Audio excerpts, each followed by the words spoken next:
Welcome back to Ron's Basement. Today we are fortunate to be joined by Mr. Dan Wilton. He's the CEO of First Mining Gold. They're a Canadian gold developer with two large world-class projects in Canada. He's going to get us up to speed on the company, and I want to talk to him about what I see are some astounding numbers behind the company. Dan, welcome to Ron's Basement. Ron, it's always a pleasure to be back in the basement, even if only virtually. That's right. I should have said welcome back to Ron's Basement because you joined us here about a year ago. Quite a year, 2022. That'll be the first number that I'll talk about for First Mining Gold. You made an exciting acquisition, the Duparquet project in Quebec, and some other milestones were achieved. You want to talk about that for a second? Sure. I mean, a couple of really important things we got through on our two main projects. As you say, number one, we consolidated the ownership really for the first time since the 1950s, consolidated the ownership of the Duparquet project, which is 5 million ounce plus gold development project in the heart of the Abitibi Gold District in Quebec. And then on top of that, Ron, early this year, I know that you saw this, but we acquired some ground from IAMGOLD that sat in between a couple of projects that we had. So we really have consolidated now, I think, 17 kilometers of the Porcupine-Destor Fault, which is basically the same big controlling structure that runs down from, almost Val-d'Or all the way through Timmins. So this is a gold belt that's produced, well in excess of 100 million ounces of gold. This is Main Street in terms of attractive gold districts. So we're very excited about that. And I was actually out at Duparquet last week. And we're moving forward with an economic study there, which we should have coming out, before the end of the summer. But some really exciting opportunities that we're trying to scope out there, just in terms of giving everyone a snapshot of what we think this project could be, which I think is very exciting. And then in 2022, the other real progress that we made with Springpole is going through the environmental assessment process.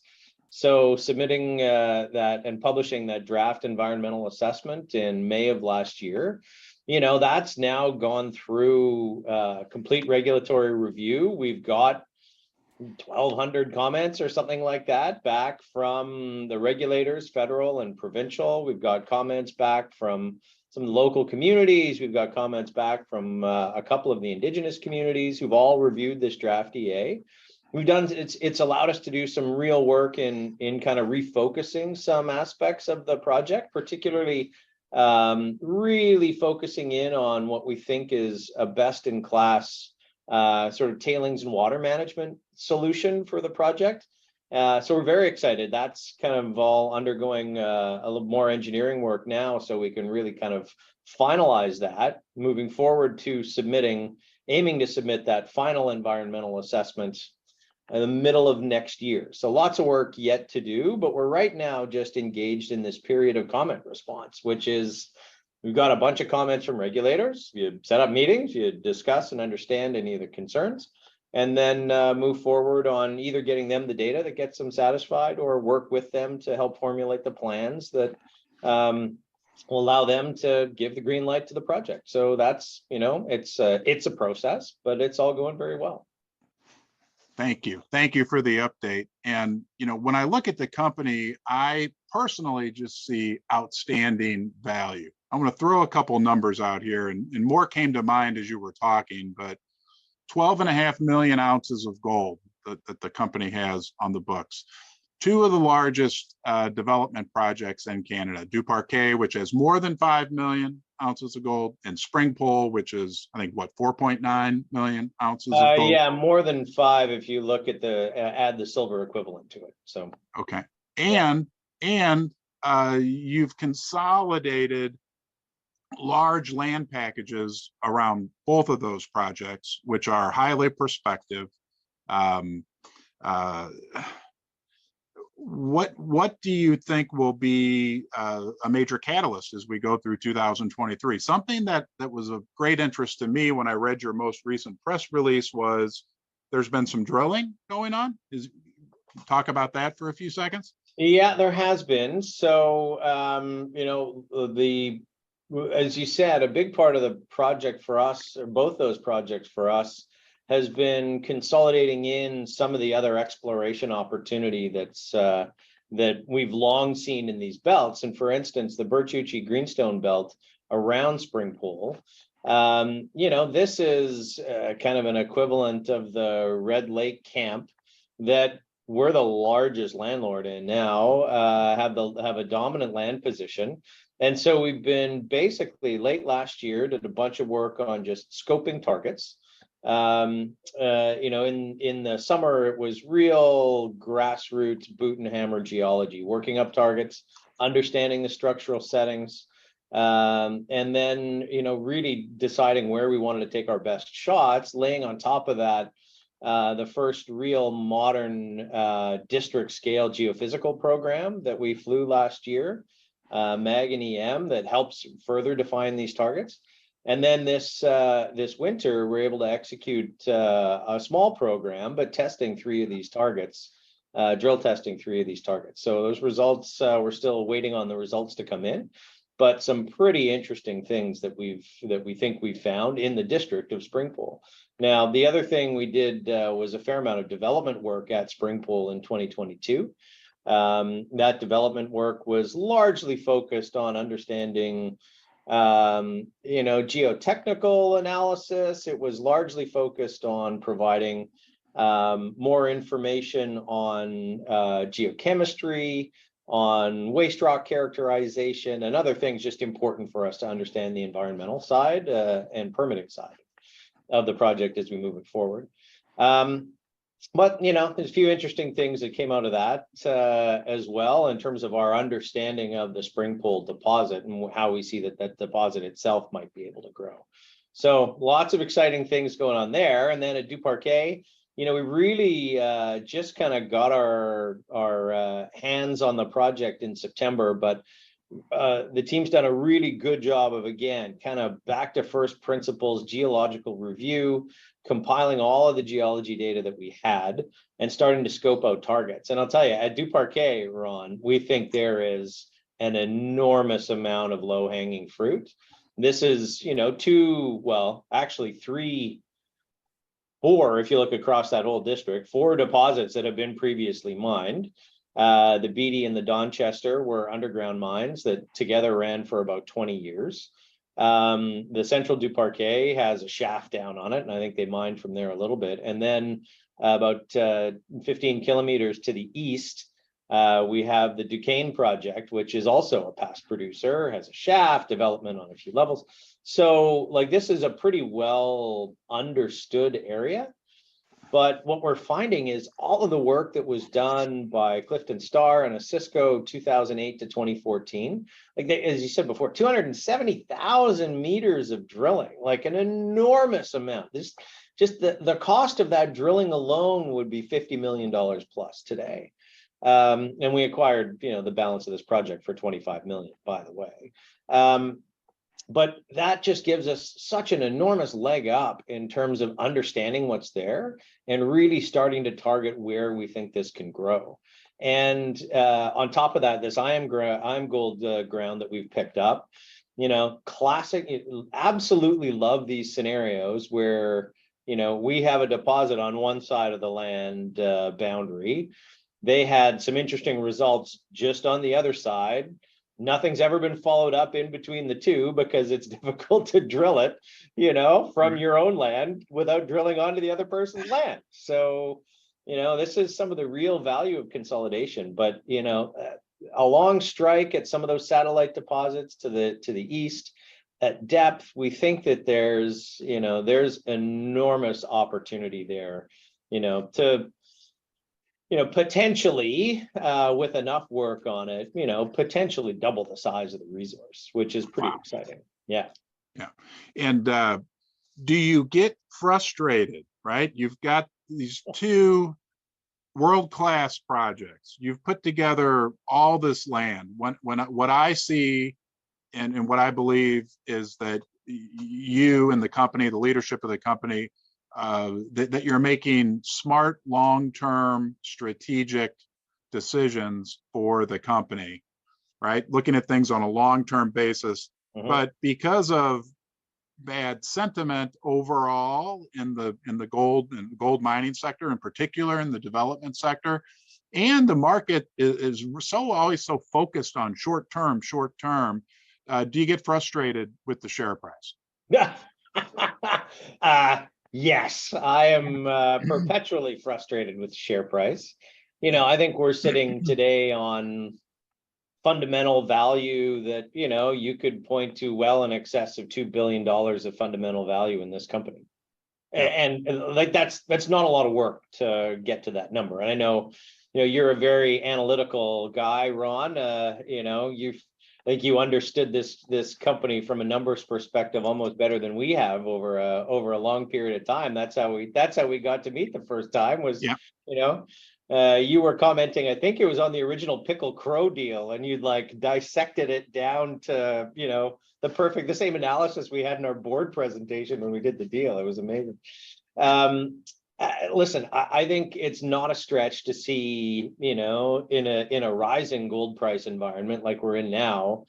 I mean, I think at $1,600, we had $2 billion of value of assets in this company, and we're trading at 140 million Canadian, about 100 million US of value. So, and I've been in the industry, as you say, for nigh on 30 years, financing and working with mining companies and investing in mining companies. And I know kind of what the long-term value benchmarks are when you get projects to certain milestones, like projects that are construction ready and ready to build should sell at 0.4 to 0.6, 0.7 times that net asset value. So, we see the value there. We're in the trenches every day, seeing how we are de-risking this project. We are advancing it through these permitting processes. We're taking risk out of this project every day, and we have the opportunity to grow it with exploration. And have a team that's very, very focused on doing that. So, yeah, do I get frustrated? I get immensely frustrated with the share price. But all I can say is at these levels, it's time to back up the truck, right? Like, I know you look at Keith Neumeyer, our chair, continues to buy stock. I've been adding to my share position, over the last year in financing and in, taking down and paying our onerous Canadian taxes on all of my RSU positions. Like, I'm now over 6 million shares. Keith's at like 17 or 18 million shares.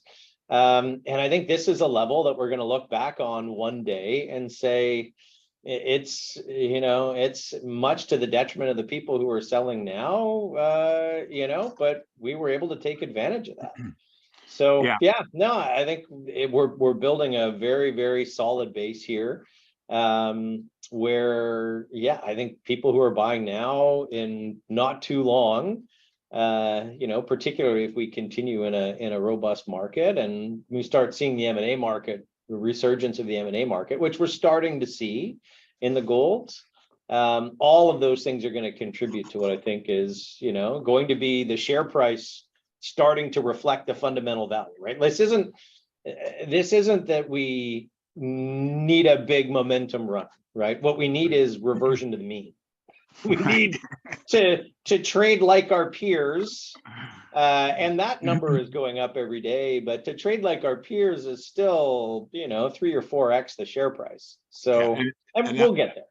And I may interject, I don't even think we need a reversion completely to the mean. Even if we get a third of the way back to the mean, it could be great things for the share price. Yeah, it's the numbers are astounding. I am a numbers guy. I have a degree in accounting, and no matter what metric you use, the value proposition is there. And the company, I'll go on a quick tirade. To me, with now these two flagship assets in Canada with defined gold resources on them. This isn't like, oh, we think, there's been significant amounts of drilling, like you said.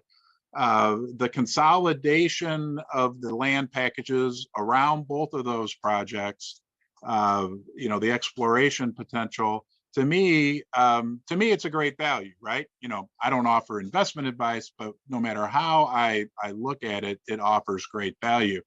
The other thing and I appreciate you bringing this up, I think it's important for people to realize, I have what is to me a significant amount of my net worth invested in the company. I know that you do too. You've told me that in the past. Dan is aligned with shareholders. You are aligned with the shareholders. That's something that for me personally is a very important factor when I look at companies. And you have a vested interest in this company doing well. And like you said, to kind of scoot off back to something you mentioned, it's a development company, but you are moving forward. You are moving through the Lassonde curve. Yeah. It's not like you're frozen in time and we're saying, well, we're just sitting here.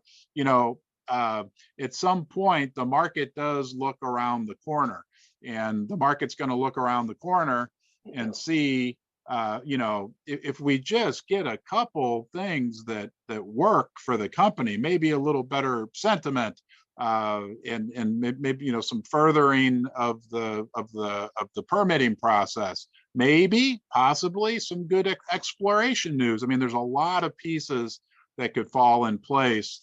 I don't think the market has recognized the work that you've done strategically for the company. And I'll repeat this because I think that you're making long-term decisions.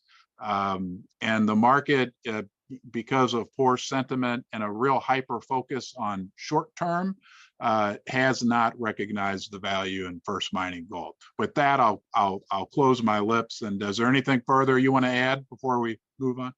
Yeah, Ron, I think certainly I appreciate that and appreciate the perspective, and have always appreciated your great support of the company. And as I said, your understanding of what we do is absolutely top shelf. On the strategic part, I think there's something that we don't talk enough about, and that's that we've delivered now probably between 40 and 50 million dollars Canadian, maybe a bit more than that, actually.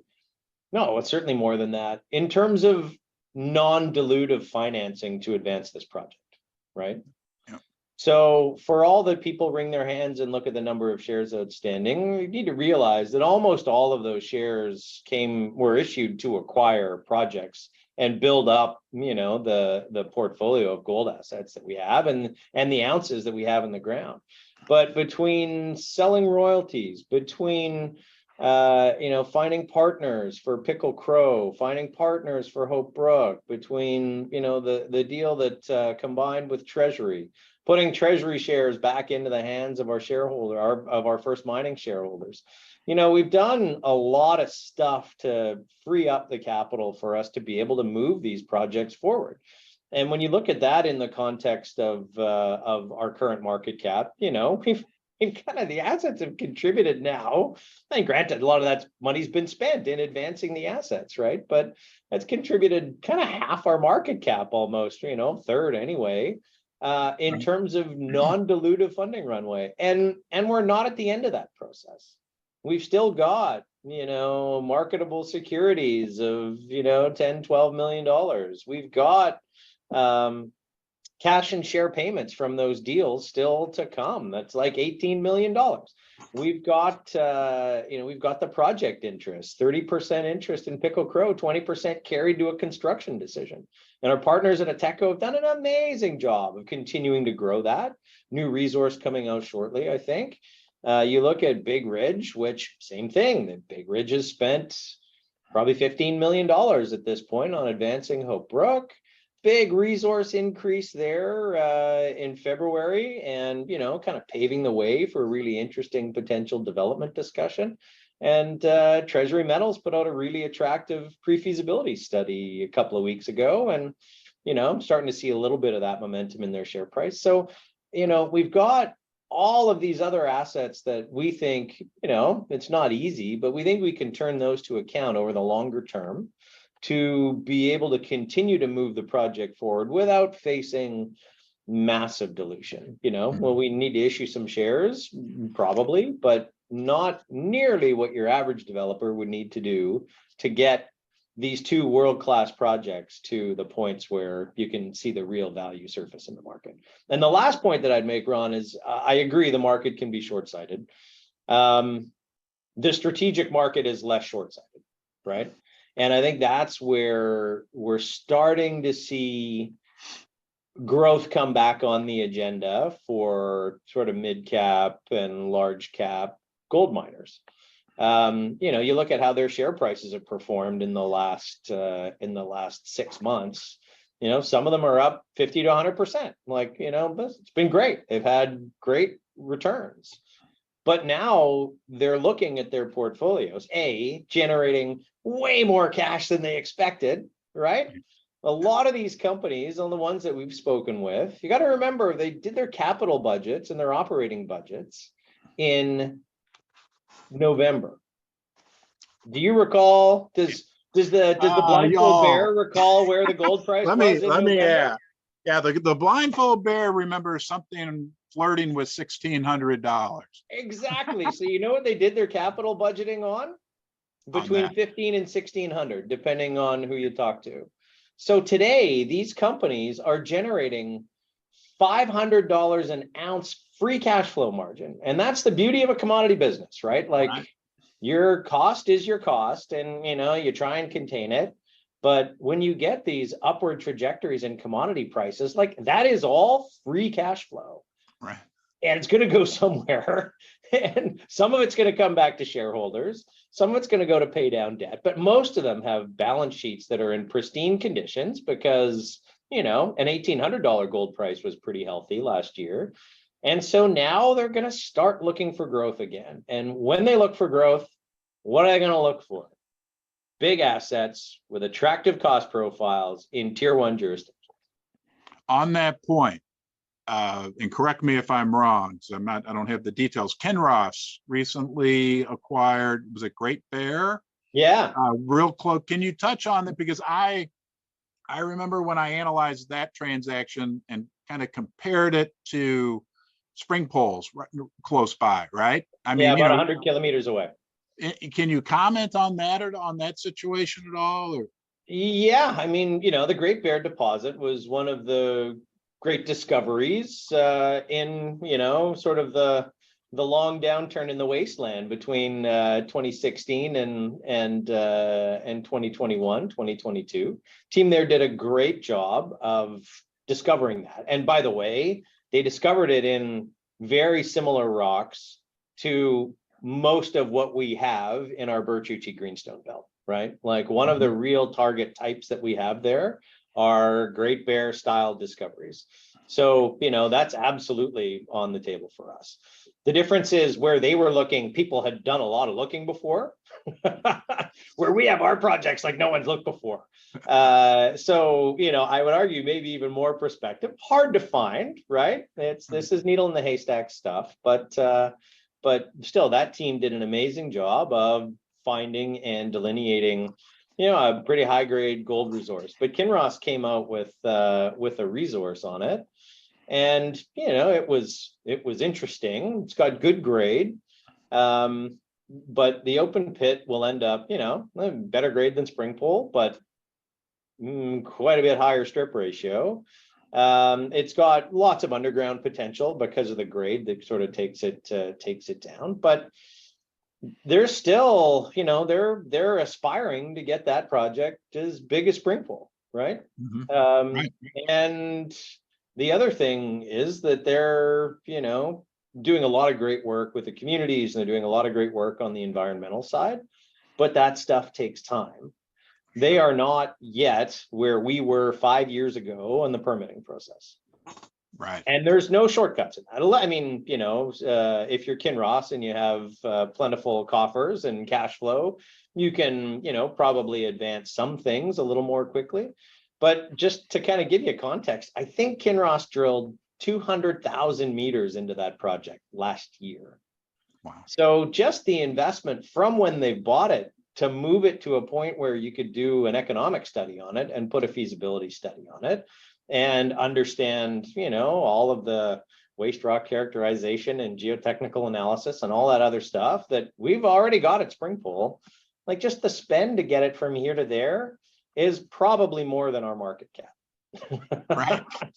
So, but listen, it's different. It does have that higher grade core, which looks phenomenally economic. And I think it's the beginning of a bigger system. But, listen, my real question is, if you had that, why wouldn't you want to double down in the district, right? I don't know. Mhm. If it was me, and you'd have a plant that you could build, a very economic plant that you could build 100 kilometers away, that 2 gram to 6-7 gram ore will truck very nicely. So, Right. but anyway, we don't have the cash flow, and we don't have the market cap that Kinross does, and they'll drive on their program, and it's going to be a great project. But just remember that they paid, $1.8 billion for it.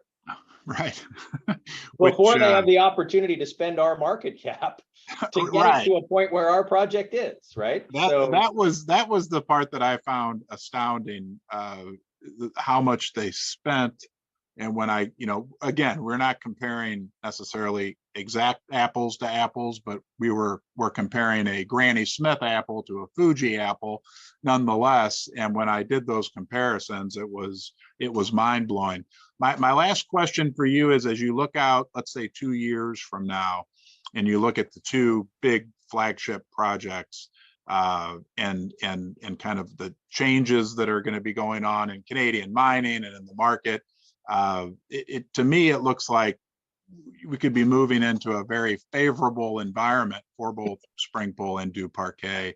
I think they'll be at that point, two of the largest 10 projects in Canada. 2 of the 10 largest undeveloped projects in Canada. Yeah, on a development pipeline. Wow. Yeah. Things could look different in a couple of years. Well, not to mention, and let's call it 27 months. We'll give ourselves to the middle of 2025, but that's the time frame that we're targeting having environmental assessment approval at Springpole, right? Right. So, looking at submitting that final EA, call it the middle of next year. And then if we're successful in all the work that we're doing now, in coordinating with all the regulators, and particularly if we can move forward, we've committed to working with the Indigenous communities around Springpole on what they're calling the Anishinaabe impact assessment. So really an Indigenous-led assessment of the project, which we're very excited to be working with them and supporting that. When we get that work done, and get sort of moved forward on making sure that we're incorporating Indigenous knowledge and Indigenous traditional land use and values into the project, because that's something that's very important to us. We get to that point where we're submitting a final EA a year from now, we're talking about having a project that's got its environmental assessment approvals in that time frame. And then you've got, one of the biggest, most robust projects in the gold sector, located in a tier 1 jurisdiction that's got its environmental assessment approvals. That should be worth more than $6 an ounce. History would tell you that should be worth $100 to $200 an ounce. And there's potential of some exploration success on top of that. And that's without counting what we think is, an exploration potential that, could demonstrate that this is a district that you could be mining in for generations. Right? Wow. Yeah. Wow. On behalf of my viewers, Dan, thank you for your time this morning. Thank you for sharing the information with me. Is there anything I missed? Anything you'd like to add before we say goodbye? No, I mean, only just, we certainly appreciate all of the following, and Ron, always appreciate your support. But it's your growing influence in the sector, and I think your ability to cut through a lot of noise and chatter and deliver the straight goods to people we certainly really appreciate that. If anyone's looking for more information, obviously, always easy to find us at firstmininggold.com. You can always reach Paul Morris, our illustrious director of investor relations, who has also been to the basement. That's right. And Paul at firstmininggold.com. So yeah, no, please reach out. We love hearing from shareholders and prospective shareholders. And, you know, we're, like I say, I think we're all aligned on the fact that I think this is a great time to become a First Mining Gold shareholder if you're not already.